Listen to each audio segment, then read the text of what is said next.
السلام علیکم ورحمۃ اللہ وبرکاتہ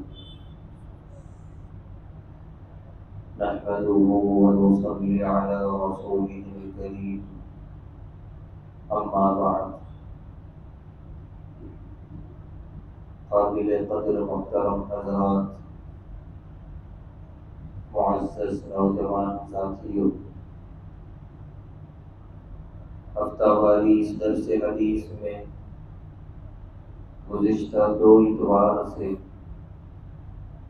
پیارے حبیب صلی اللہ علیہ وسلم کی ذات اقدس کا تذکرہ ہو رہا ہے۔ آج بھی انشاءاللہ پیارے نبی صلی اللہ علیہ وسلم کے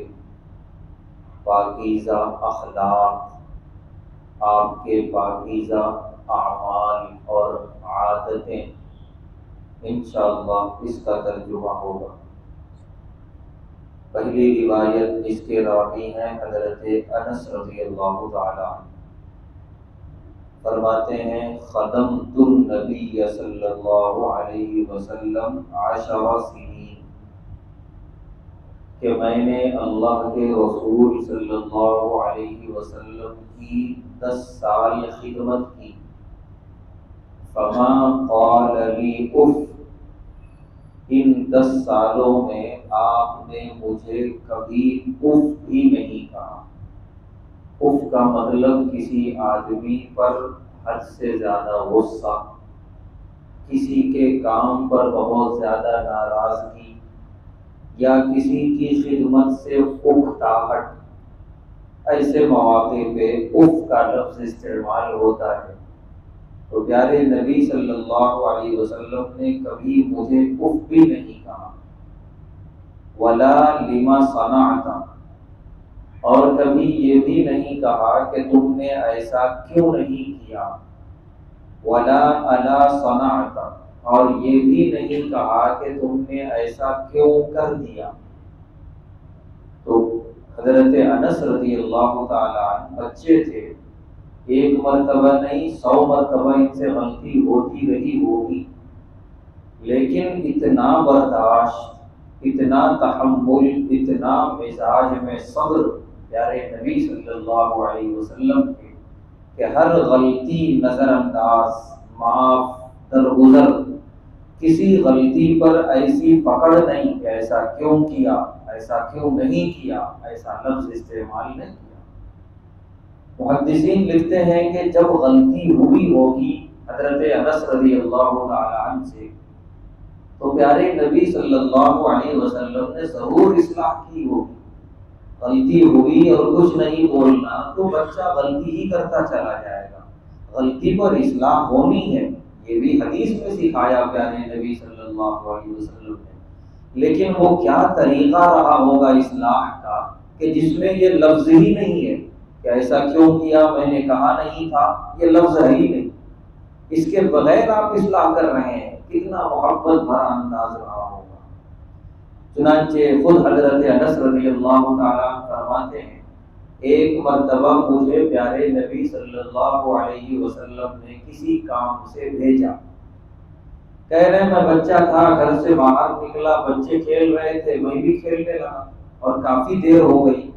یہاں تک کہ خود پیارے نبی صلی اللہ علیہ وسلم تشریف لائے۔ حضرت انس رضی اللہ تعالیٰ عنہ فرماتے ہیں میرے پیٹھ پہ گردن کے قریب ہاتھ رکھا اور کہا انس تم نے وہ کام کر دیا؟ حضرت انس رضی اللہ تعالیٰ عنہ فرماتے ہیں مجھے بڑی شرمندگی ہوئی کہ میں کسی کام سے نکلا تھا، میں کھیلنے لگا۔ حضرت انس رضی اللہ تعالیٰ عنہ فرماتے ہیں اس کے آگے کچھ نہیں کہا پیارے نبی صلی اللہ علیہ وسلم نے، اس کے بعد آپ خود چلے وہ کام کرنے کے لیے۔ اب اندازہ لگائیے حضرت انس سے کبھی ایسی غلطی ہو سکتی ہے کہ پیارے نبی صلی اللہ علیہ وسلم خود چلے ہیں وہ کام کرنے کے لیے کہ ٹھیک ہے تم کھیلنے میں مصروف ہو گئے، میں ہی کر دیتا ہوں یہ کام۔ یہ ہے اصلاح کا طریقہ، کوئی نہ ڈانٹا، نہ کوئی ایسی بات کہی کہ جس سے نہ بہت زیادہ ناراضگی کا اظہار ہو، کچھ بھی نہیں۔ چنانچہ وہ دن تھا کہ کبھی حضرت انس رضی اللہ تعالیٰ عنہ سے ایسی غلطی نہیں ہوئی۔ تو یہ طریقہ پیارے نبی صلی اللہ علیہ وسلم کا اپنے خادمین اور چھوٹے بچوں کی اصلاح کا۔ اس کے بعد دوسری روایت جس کے راوی ہیں حضرت انس رضی اللہ تعالیٰ عنہ، کہتے ہیں کان رسول اللہ صلی اللہ علیہ وسلم احسن الناس، اللہ کے رسول صلی اللہ علیہ وسلم سب سے زیادہ حسین تھے اپنے جسم و جثے کے اعتبار سے، وَأَجْوَدَ النَّاسِ، سب سے زیادہ سخی تھے، خوب بانٹتے تھے آپ، وَأَشْجَعَ النَّاسِ، اور سب سے زیادہ بہادر تھے، بہادری اور جرأت مندی بہت تھی پیارے نبی صلی اللہ علیہ وسلم میں۔ چنانچہ بہادری کا ایک واقعہ بیان کر رہے ہیں کہ لَقَدْ فَزِعَ أَهْلُ الْمَدِينَةِ ذَاتَ لَيْلَةٍ، کہ ایک رات مدینے والے گھبرائے، کچھ آواز آئی بہت تیز آبادیوں کے باہر سے، چنانچہ فَانْطَلَقَ النَّاسُ، لوگ اپنے اپنے گھروں سے نکل گئے کہ یہ آواز کیسی۔ پھر کچھ لوگوں نے ہمت کی کہ چلو ادھر چلتے ہیں جدھر سے آواز آئی۔ کہہ رہے ہیں جب ادھر چلے ہیں لوگ تو دیکھ رہے ہیں پیارے نبی صلی اللہ علیہ وسلم ادھر سے واپس آ رہے ہیں، یعنی آپ سب سے پہلے گھر سے نکلے اور اس مقام پہ پہنچے بھی، وہاں سے واپس بھی آ رہے ہیں، اور ابھی مدینے کے لوگ سوچ رہے ہیں کہ ہم ادھر جائیں۔ مدینے کے لوگ بزدل نہیں تھے، بڑے بہادر تھے، ان کی بہادری دیکھی ہے غزوہ خندق میں دنیا والوں نے، ان بہادروں سے بھی آگے آپ کی بہادری تھی کہ پیارے نبی صلی اللہ علیہ وسلم تنے تنہا آواز کی طرف چلے گئے جدھر سے آواز آئی، اور جب واپس آ رہے ہیں تو یہ کہتے ہوئے آ رہے ہیں لم تراعوا لم تراعوا، گھبراؤ مت، کوئی دشمن نہیں ہے۔ عام طور پہ دشمن جب آ کے کسی شہر کے باہر ٹھہرتا ہے حملہ کرنے کے لیے تو ایسی آوازیں آتی ہیں، تو کچھ ایسا ڈر ہو گیا تھا، کوئی دشمن تو حملہ کرنے والا نہیں۔ پیارے نبی صلی اللہ علیہ وسلم تسلی دیتے ہوئے آگے بڑھ رہے تھے، واپس گھروں کو چلو، کوئی فکر کی بات نہیں۔ حضرت انس رضی اللہ تعالیٰ عنہ فرما رہے ہیں کہ میں نے اس دن جو دیکھا پیارے نبی صلی اللہ علیہ وسلم کو واپس آتے ہوئے، لقد وجدتہ بحرا، تو میں نے آپ کو بہادری کا سمندر پایا، کہ جیسے بہادری کا سمندر آپ کے اندر سما گیا ہو، اتنی بہادری اور جرأت مندی کے ساتھ رات کے اندھیرے میں اس جانب سے آپ ادھر آ رہے تھے۔ تو یہ پیارے نبی صلی اللہ علیہ وسلم کی بہادری۔ عام طور پہ بہادری کا امتحان ہوتا ہے جنگ کے میدان میں، جب موت ہتھیلی پر ہوتی ہے اور دشمنوں سے خون ریز جنگ ہوتی ہے۔ ایک غزوہ ہوا ہے، غزوہ حنین، مکہ فتح ہونے کے بعد، یہ طائف کی طرف کے قبیلے تھے، بڑے جنگجو قبیلے، بڑے تیر انداز تھے یہ لوگ، یہ اس میں بھی مسلمانوں ہی کو فتح ہوئی غزوہ حنین میں بھی، لیکن جب جنگ شروع ہوئی تو تیروں کے پیچھے دشمن چھپے ہوئے تھے، اور ایسی تیروں کی بارش کی، ابھی صحابہ پہنچ رہے ہیں میدان میں اور تیروں کی بارش شروع ہو گئی، ایک دم صحابہ میں انتشار، کوئی جس کو جدھر جگہ ملی تیروں سے بچنے کے لیے ادھر دوڑے۔ بیچ میدان میں تنے تنہا پیارے نبی صلی اللہ علیہ وسلم کھڑے تھے، اور آپ نے زور آواز میں یہ جملہ کہا تھا، انا النبی لا کذب، میں نبی ہوں، اس میں کوئی جھوٹ نہیں ہے، انا ابن عبد المطلب، میں عبد المطلب کی اولاد میں سے ہوں، میدان چھوڑ کے بھاگنے والوں میں سے نہیں۔ اس کے بعد حضرت عباس رضی اللہ تعالیٰ عنہ قریب میں تھے، ان کا ہاتھ پکڑا آپ نے اور کہا آواز لگاؤ مجاہدین کو، کہاں چلے گئے، کہو میں یہاں ہوں، یہاں آئے۔ آواز لگائی حضرت عباس رضی اللہ تعالیٰ عنہ نے، پھر سارے صحابہ جمع ہوئے، پھر ایک جٹ ہو کے جو حملہ کیا دشمن کے پاؤں پڑ گئے، اور الحمدللہ اللہ نے فتح نصیب فرمایا۔ تو ایسے موقع پر جبکہ سب سیاق و سباق والے چھوڑ کے بھاگ جائیں، ایسا موقع ہو تو بیچ میدان میں کھڑے رہنا بچوں کا کھیل نہیں ہوتا، لیکن یہ کر کے بتایا پیارے نبی صلی اللہ علیہ وسلم نے۔ تو اسے کہتے ہیں قائد، اسے کہتے ہیں رہبر و رہنما، لیڈر، کہ جو مصیبت کے وقت میں میدان میں موجود رہے، نظر آئے اور ایسی مضبوطی سے موجود رہے کہ لوگ اس کو دیکھ کر میدان میں آئے۔ ایسا نہ ہو کہ جب اصل وقت پڑا میدان میں آنے کا تو لیڈر ہی غائب ہے، تو پھر وہ قوم کبھی آگے نہیں بڑھ سکتی۔ تو یہ پیارے نبی صلی اللہ علیہ وسلم کا یہ طریقہ تھا کہ آپ کے اندر بہادری کا سمندر تھا۔ اس کے بعد کی روایت جس کے راوی ہیں حضرت ابو سعید خدری رضی اللہ تعالی عنہ، فرماتے ہیں کہ ایک موقع پر کچھ لوگوں نے عرض کیا پیارے نبی صلی اللہ علیہ وسلم سے کہ اے اللہ کے رسول صلی اللہ علیہ وسلم، ادعو اللہ علی الکافرین، ان کافروں پر بد دعا فرما دیجیے، آپ کی ایک بد دعا یہ سارے کافر ہلاک و برباد ہو جائیں گے۔ پیارے نبی صلی اللہ علیہ وسلم نے فرمایا لم ابعث لعانا، میں لعنت بھیجنے والا بن کر نہیں آیا، ابعث رحمتا للعالمین، مجھے سارے عالم کے لیے رحمت بنا کر بھیجا گیا ہے، میں بد دعا نہیں دوں گا۔ پیارے نبی صلی اللہ علیہ وسلم نے صاف انکار کر دیا۔ ہاں میدان جہاد میں آئے، بہادری کا امتحان ہو، بالکل بہادری کا امتحان دیں گے، لیکن میدان کے باہر لعن طعن کرنا، بد دعائیں دینا، پیارے نبی صلی اللہ علیہ وسلم فرمانے یہ میرا کام نہیں ہے، آپ نے صاف انکار کر دیا۔ اس کے بعد کی روایت جس کی راویہ ہے ام المومنین حضرت عائشہ رضی اللہ تعالی عنہ، فرماتی ہیں لم یکن یسرد الحدیث کسرتکم، پیارے نبی صلی اللہ علیہ وسلم جب گفتگو فرماتے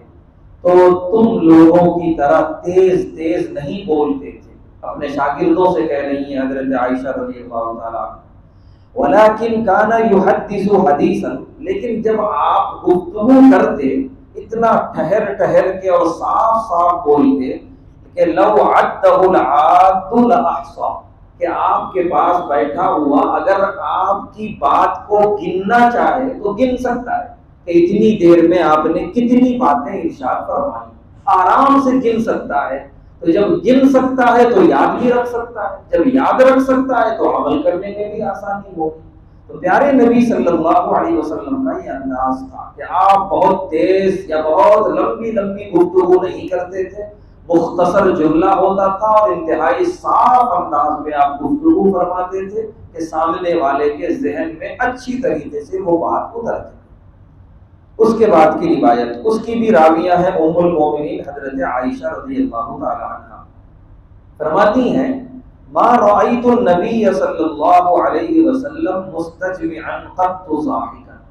کہ میں نے پیارے نبی صلی اللہ علیہ وسلم کو منہ کھول کر قہقہا لگا کر ہنستے ہوئے نہیں دیکھا، یہ آپ کا انداز نہیں تھا ہنسنے کا، اس میں تھوڑا سا بے وقاری نظر آتی ہے۔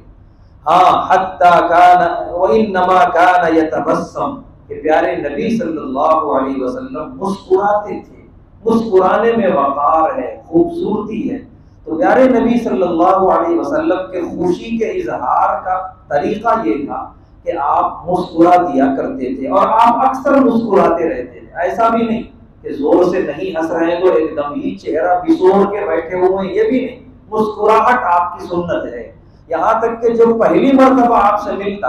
ایسا انداز ہوتا آپ کے ملنے کا مسکرا کے کہ جیسے بار بار ملاقات ہو چکی ہے، حالانکہ وہ پہلی ملاقات ہوتی تھی۔ اس طرح خندہ پیشانی سے اور مسکرا کے پیارے نبی صلی اللہ علیہ وسلم ملاقات کیا کرتے تھے۔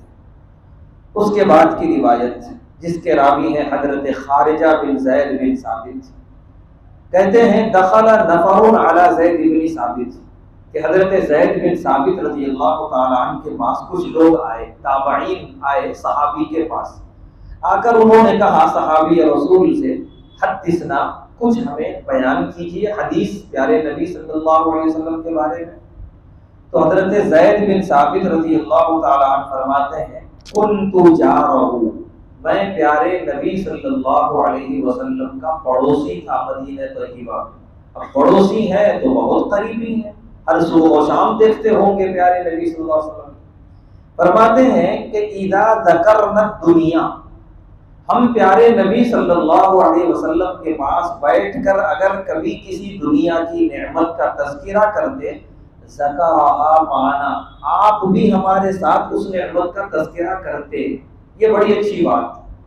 ایک ہے دنیا سے دل لگانا، دنیا کی وجہ سے آخرت کو بھول جانا، یہ غلط بات ہے، اس سے منع کیا گیا۔ لیکن دنیا کی کوئی نعمت پسند آئی تو اس کا اظہار کرنا یہ تقویٰ کے خلاف نہیں۔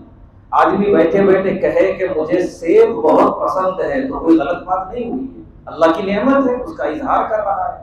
کوئی آدمی بیٹھے بیٹھے اگر کہے کہ مجھے فلاں قسم کا کپڑا اور لباس بڑا اچھا لگتا ہے، کہہ سکتا ہے، بالکل اللہ کی نعمت ہے۔